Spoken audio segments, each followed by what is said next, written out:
시청자 여러분 안녕하십니까? VOA 뉴스투데이 시작합니다. 미국 정부가 북한의 IT 기술자들이 신분을 숨긴 채 활동하며 거액의 외화를 벌어들이고 있다고 지적했습니다. 원거리 근무 방식으로 1인당 연간 30만 달러를 벌어들이고 있다며 IT 업계가 철저한 신분 확인을 통해 의도치 않은 제재 위반 논란에 휩싸이지 말아야 한다고 강조했습니다. 첫 소식 함지하 기자가 보도합니다. 미국 국무부와 재무부 연방수사국 FBI는 16일 공동으로 발표한 주의보에서 정보기술, IT를 활용한 북한의 새로운 수익 활동을 공개하며 관련 업계에 주의를 당부했습니다. 특히 북한 IT 노동자들이 중국과 러시아, 그리고 일부 아프리카와 동남아시아 국가에 근거지를 둔 채 직접 발주업체와 계약을 맺는 방식으로 외화를 벌고 있다면서 이들의 수익은 개인당 연간 30만 달러 이상, 또 팀 단위로는 300만 달러 이상이라고 지적했습니다. 최근 급속도로 발전한 IT 업계의 고임금 정책과 직접 회사 사무실에서 근무하지 않아도 되는 업무 관행 등을 이용해 북한의 IT 노동자들이 신분을 숨긴 채 거액을 벌어들인다는 설명입니다. 이들 노동자들은 모바일과 웹 전용 어플리케이션과 암호화폐 구축 작업, 일반적인 IT 지원, 그래픽 애니메이션, 온라인 도박 전용 프로그램, 모바일 게임 등 복잡하고 어렵다고 알려진 분야에서 활동 중인 것으로 전해졌습니다. 이들은 또 미국 운전면허증과 사회보장카드, 여권 또는 일부 나라의 주민등록증을 이용해 자신의 신분을 위장한다는 지적입니다. 주의보는 또 북한의 IT 노동자들은 자신들의 수익 전부를 북한 김정은 정권을 지원하는 데 사용한다면서 노동자 상당수는 유엔이 금지한 북한의 대량 살상 무기와 탄도미사일 프로그램, 그리고 신형 재래식 무기의 개발과 무역 부문에 직접적으로 연관된 단체에 소속돼 있다고 밝혔습니다. 네드 프라이스 국무부 대변인은 이날 발표한 성명에서 북한의 IT 노동자를 고용하거나 지원하는 것은 지적 재산과 자료, 자금에 대한 탈취에서부터 명예실추와 미국과 유엔의 제재를 포함한 법적 결과를 아우르는 많은 위험성을 제기한다고 지적했습니다. 미국 정부가 북한의 사이버 관련 활동에 대응한 주의보를 낸 건 지난 한 달 사이에 두 번째입니다. 앞서 미국 국토안보부 산하 사이버 안보 기관 시설안보국은 지난달 18일 FBI, 재무부와 함께 북한 정부의 지원을 받는 해킹 조직이 블록체인 기업들을 대상으로 벌이는 사이버 위협을 경고했습니다. 이와는 별도로 FBI는 북한 정부와 연계된 해킹 조직 라자루스가 지난 3월 6억 달러 상당의 암호화폐 탈취 사건의 주범이라고 지목했습니다. 오늘 발표된 부처 합동주의보는 관련 업계가 의도치 않게 북한 노동자를 고용하지 않도록 짧은 시간 내 여러 IP 주소를 번갈아 사용하고 또 사용 국가를 바꾸는 IT 개발자에 각별한 관심을 기울일 것을 권고했습니다. 또 IT 전문가를 추선하는 웹사이트 등에서 허위 계정을 많이 운영하거나 중국계 은행 계좌를 이용해 자금을 자주 옮기는 경우 등도 북한과의 연관성을 의심해야 할 요소로 꼽았습니다. VOA 뉴스 함지아입니다. 미국 국무부가 미국 의회에 제출한 내년 대외활동 예산안을 설명한 보고서에서 북한 정권의 제재 회피 시도를 막기 위한 대응 노력을 강화하고 있다고 밝혔습니다. 국무부는 최근 의회에 제출한 604억 달러에 달하는 2023 회계연도 예산안 가운데 대외활동에 관한 타당성 보고서에서 국제안보 비확산국의 국제 위협 감소 등에 2억 5,921만 달러를 책정하면서 위협 대상으로 러시아와 중국, 이란과 함께 북한을 지적했습니다. 보고서는 또 국제 위협 감소 프로그램은 파트너들에게 지속해서 진화하는 북한의 제재 회피 기술에 대한 교육과 정보를 공유하고 정부와 금융, 민간 부문의 이해관계자들에게 관련 규제 준수에 즉각적인 이행을 장려하고 있다고 설명했습니다. 그러면서 북한의 미사일과 핵 프로그램에 자금을 대는 금융과 물질의 흐름을 저지하는 노력으로 금융 이해 당사자들이 북한 관련 금융 거래나 자금 도용 방지를 위한 반확산 금융과 사이버 보안 활동을 강화하도록 관여하고 있다고 밝혔습니다. 오는 21일 미한 정상회담을 앞두고 미국 의회 내에서는 새로 출범한 한국의 윤석열 정부가 중국 문제와 관련해 미국과의 협력에 더욱 적극적인 자세를 취할 것인지 관심이 쏠리고 있습니다. 한국의 새 정부가 들어서면서 이번 정상회담은 인도태평양 영내 문제를 다루는 데 있어 중요한 변곡점이 될 수 있다는 기대가 큽니다. 이조은 기자가 보도합니다.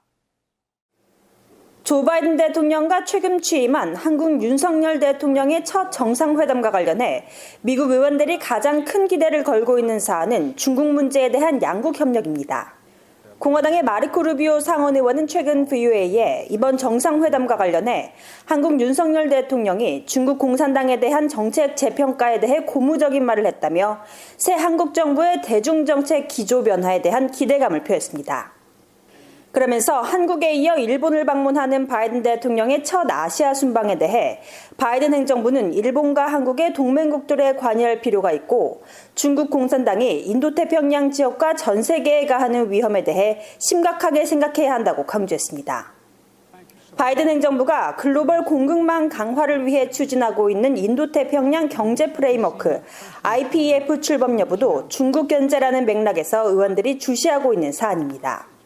민주당의 크리스 쿤스 상원 의원은 최근 외교위 인준청문회에서 중국이 정치적 문제로 한국 등의 경제적 보복을 해온 행태를 지적하며 미국의 동맹국가 파트너들이 중국의 경제적 보복에 대항할 수 있게 할 인도태평양 경제 프레임워크 IPEF 외의 수단을 의회 차원에서 마련할 것임을 시사하기도 했습니다. Would you be willing to work with me and others on this committee as we try and develop other tools in addition to the Indo-Pacific Economic Framework to help our allies and partners stand up to economic bullying? 중국은 물론 북한 문제를 비롯한 영내 과제를 효과적으로 다루기 위해 경색된 한일 관계가 이번 정상회담을 계기로 한층 개선될 수 있을지도 주요 관심사입니다. 공화당의 앤 와그너 하원 의원은 지난 12일 청문회에서 한국의 새 윤석열 정부는 지난 수년간 극도로 경색됐던 일본과의 관계를 개선하는 데 관심이 있는 것 같다며 한일 관계에 진정한 진정이 있도록 독려하는 미국의 역할이 필요하다고 강조했습니다. Let me just say the new Yoon administration in South Korea appears interested in improving relations with Japan, which have been extremely tense for many years. Dr. Terry, how should the United States encourage genuine progress in South Korea-Japan relations? 지난해 1월 취임 후 처음으로 아시아를 방문하는 바이든 대통령은 오는 20일에서 24일 한국과 일본을 방문하며 21일 한국에 이어 23일 일본에서도 정상회담을 갖습니다. 또 24일에는 일본에서 열리는 쿼드 정상회의에 참석할 예정입니다. VOA 뉴스 이조은입니다. 조 바이든 대통령의 한국 방문과 미한 정상회담 개최를 앞두고 미한 동맹 현안과 북한 등 한반도 문제 해결책을 제시한 미한 전문가들의 정책 재원 보고서가 나왔습니다. 미국의 민간 연구단체인 우드로 윌슨 센터가 발간한 80여 쪽 분량의 이번 보고서에서 빅터차 전략국제문제연구소 CSIS 한국 석좌는 미한 양국은 한반도 목표가 여전히 완전하고 검증 가능하며 불가역적인 비핵화, 즉 CVID임을 북한과 중국에 분명히 해야 한다고 지적했습니다. 이어 미한일 3국은 연합군사훈련 등 동맹의 자산을 대북 협상 카드로 활용하지 않아야 하며 미한 양국은 북한의 핵활동 동결과 핵실험, 또 핵물질 생산 중단 등을 출발점으로 삼는 포괄적 비핵화 로드맵을 제시해야 한다고 강조했습니다. 박원군 이화여대 북한학과 교수는 북한이 대륙간 탄도미사일 ICBM으로 미국 본토를 공격할 수 있는 만큼 미한 양국이 핵 사용 작전 계획을 공유하는 수준으로 확장 억제를 고도화할 필요가 있다며 한미 상호 방위 조약을 개정해 미국의 핵우산 제공 등 확장 억제를 명문화하는 것도 고려할 만하다고 지적했습니다. 셰일라 스미스 미국 외교협회 선임연구원과 이숙종 성균관대 교수는 북한의 무력 도발에 대응해 미한일 3자 관계 강화와 한일 관계 개선이 무엇보다 시급한 과제라고 지적하고 집단 역량을 보여줄 수 있는 공중 미사일과 탄도미사일 방어를 위한 정기적인 3국 군사훈련을 재개해야 한다고 제언했습니다. 세계보건기구 WHO가 북한은 아직 신종 코로나 바이러스 백신 접종을 시작하지 않았다면서 북한 내 신종 코로나 바이러스 감염증이 빠르게 확산할 위험이 있다고 경고했습니다. 세계보건기구 WHO는 16일 푸남 케트라파싱 WHO 동남아시아 지역 사무소 소장 명의의 성명을 통해 이같이 밝히면서 북한이 아직 신종 코로나 접종을 시작하지 않은 국가라는 점에서 즉각적이고 적절한 대책으로 대응하지 않으면 바이러스가 일반 주민들 사이에 급속히 확산할 위험이 있다고 지적했습니다. 이어 WHO는 북한 정부가 전염병에 대응하고 생명을 구할 수 있도록 지원할 준비가 돼 있다면서 코로나 검사를 확대하고 발병 사례 관리를 강화하며 상황별 공중보건과 사회적 조치, 필수 의약품과 기술 지원 등을 제공할 것을 약속한다고 설명했습니다. 한국 윤석열 정부의 첫 통일부 장관에 임명된 권영세 장관이 취임식을 갖고 신종 코로나 바이러스 확산 피해가 우려되는 북한 주민을 돕기 위한 방역 협력에 적극 나설 것이라고 밝혔습니다.